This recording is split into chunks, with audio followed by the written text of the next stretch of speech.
Flushing operation ng Bureau of Fire Protection Sorsogon sa mga kalsada o mga lugar na naapektuhan ng Bulkang Bulusan nagpapatuloy. Alamin natin ang balitang yan kay Erlo Prengas mula dyan sa Sorsogon. Erlo!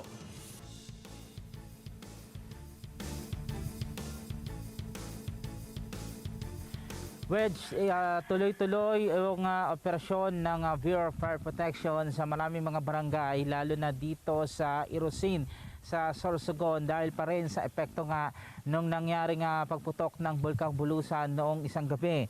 Ipagpapatuloy pa rin ang ginagawang flushing operation ng BFP sa ilang mga barangay dito sa Irosin, Sorsogon. Halos nasa kalahating porsyento na ang natapos ng ilang kalsada, main road at mga inner barangay, kung kaya't napapasok na rin ito ng mga tulong at iba pa na mga sasakyan na nagmumula papasok at palabas nitong mga barangay dito sa lugar. Dito sa bahagi ng barangay Guruyan sa Irosin, Sorsogon, itutuloy ngayong araw ang gagawing flashing operation lalo na sa inner area nitong barangay. Ayon kay Fire Officer 2 Charlene May Ansus ng BFP Public Information Officer ng Irosin, natapos na nila ang ilang mga kalsada at inner barangay sa Irosin at nakahanda silang umalalay din sa iba pang mga karatig bayan at mga karatig barangay na nagsasagawa ng flashing. Dito sa Irosin, nagsabalik na sa mga tahanan yung mga residenteng inilikas sa mga evacuation center na inilikas nung isang gabi matapos ang muling pagputok nitong Bulkang Bulusan.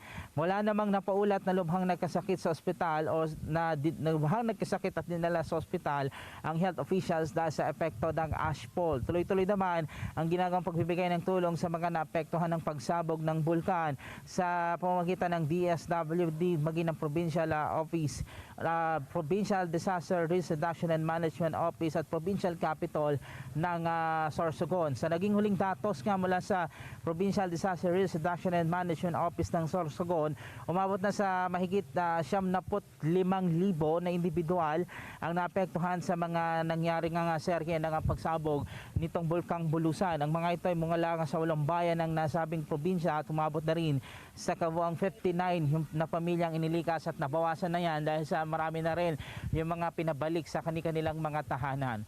Sa ngayon, Welsh, patuloy na nakamonitor ang PNP, maging VFP at OCD at Disaster Risk Reduction and Management Office dito sa Sorsogon para umalalay doon sa mga residente kung sakasakali wag naman na sana ay magkaroon na naman ng epekto o muling magparamdam itong Bulkang Bulusan. Yung mga latest mula rito sa Irosin sa Sorsogon, balik sa iyo, Wedge. Erlo, so kung may mga nagbalikan ng mga residente, kamusta yung kanilang mga kabuhayan, yung mga maliliit na mga negosyo dyan at mga tindahan? Balik na rin ba sa normal kahit papaano kasi yung kanilang pagkain?